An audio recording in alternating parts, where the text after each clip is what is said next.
I am 149 out of 50, and I wanted to save this last one for you guys. I haven't got anything on the grand rewards. I'm hoping that is one of the 4 spells. The weapons are cool, but I really want the spell, and we get the echo. At the end of the day, we got a free weapon. What are y'all getting out of these lucky rewards? If you look at my lucky rewards is terrible.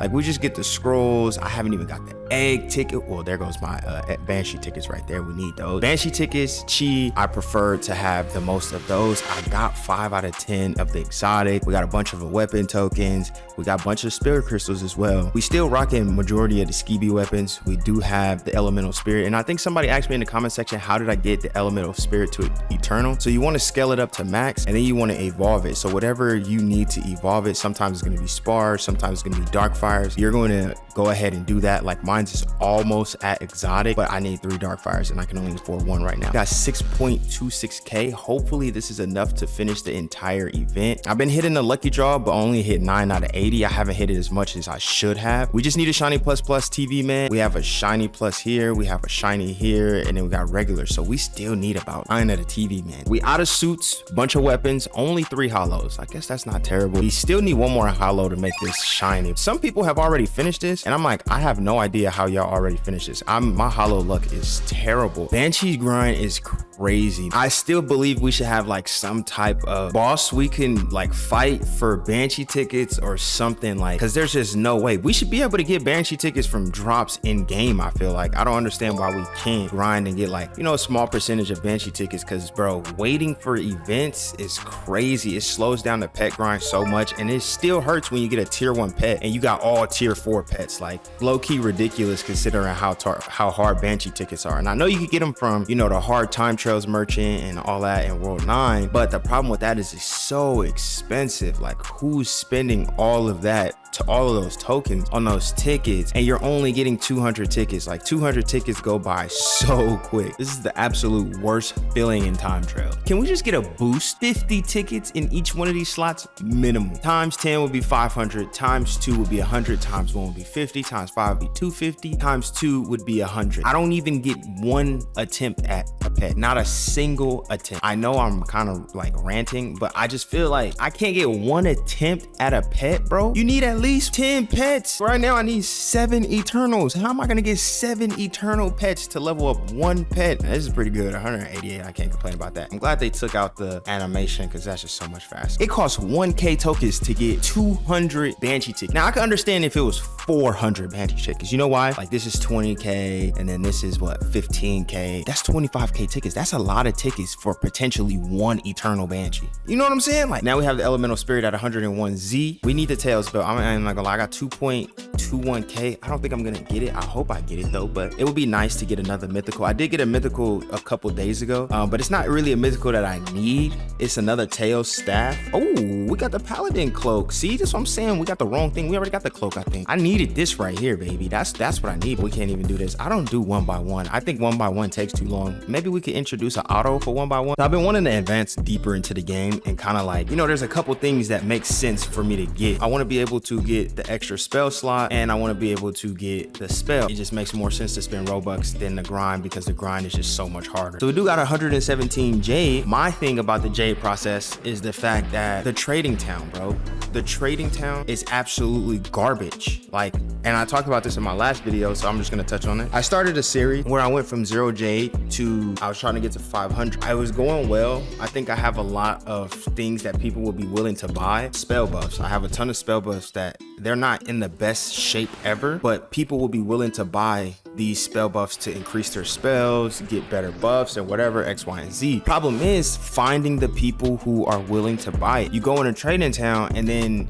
you have to sit there for hours, and nobody who's willing to buy spell buffs are actually in trading town. So then you got all these spell buffs that you're working on that you could potentially sell for jade, because let's just say we sold, some of these might not sell for 50, but you know, some of the main ones you could sell for about, I would say probably anywhere between 20 to 50 jade, depending on what kind of buff that it has. This is 500 jade right here. Now, if we had some type of exchange, this would be very easy to sell this, because I could just post this bid up, and then people will buy it when they want it, bid on it, auction it, whatever, and then it'll be so much faster to get through some of these like interesting challenges in the game. Good thing about like spell buffs is spell buffs hold a lot of value because you have to wait 12 hours to get it, or you have to spend Jade or Robux on it to get it quickly. So this is something that's always going to be semi-valuable in the game. Same thing with some of these weapons. Like, I know we can't trade these weapons, but like some of these new exotics that are in the game, they become valuable when they first come out. They're new hollows, they become valuable, but after a while, who's buying World 38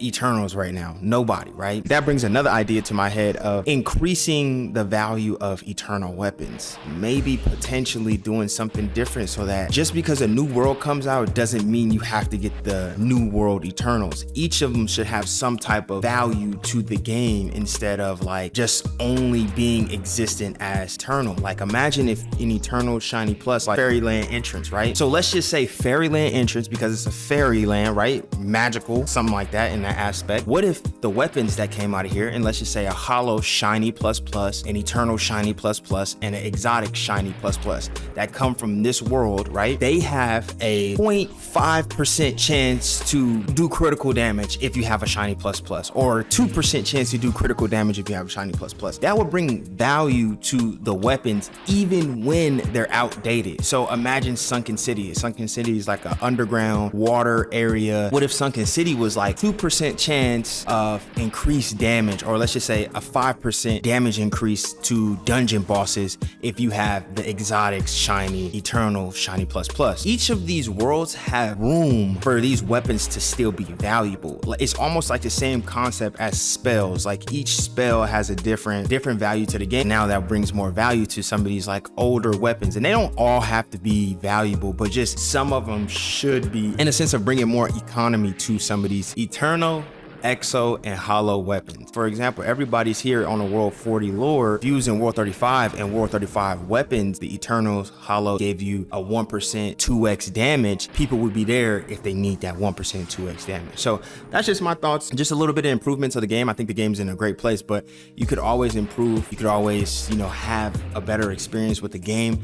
And I preferably think that Trading Town being turned into an exchange town will be a lot better. I know they got to work out some tweaks and whatnot, but it'd be a good opportunity to bring some value to that area. And then also with some of these like older worlds, make these weapons valuable, almost like mythical gear. There's a reason why people pay so much for mythical gear. In this set, I'm gonna get a 2% chance to deal 2x damage. So let's just say if you have an eternal shiny plus, you have a hollow shiny plus, and an exo shiny plus, you have a 2% chance to do 2 times spell damage. Like, that would be kind of fire. It'll just give the weapons more value. You know what I'm saying? I 100% know that weapon forging exists, but the thing about weapon forging is that you have to spend so much money on some of these items. So if I want to reforge this, I gotta reforge it for 1k tower tokens. And then at the same time, like if I reforge this and I want to do something different, I would have to buy these with Robux just to get another slot. But if I had a weapon that got +1 damage boost and it was locked in forever, I can go and change these interchangeably all the way through, and I know I'm gonna forever keep this damage boost. So it's kind of permanent weapon forge that you can get from Pity.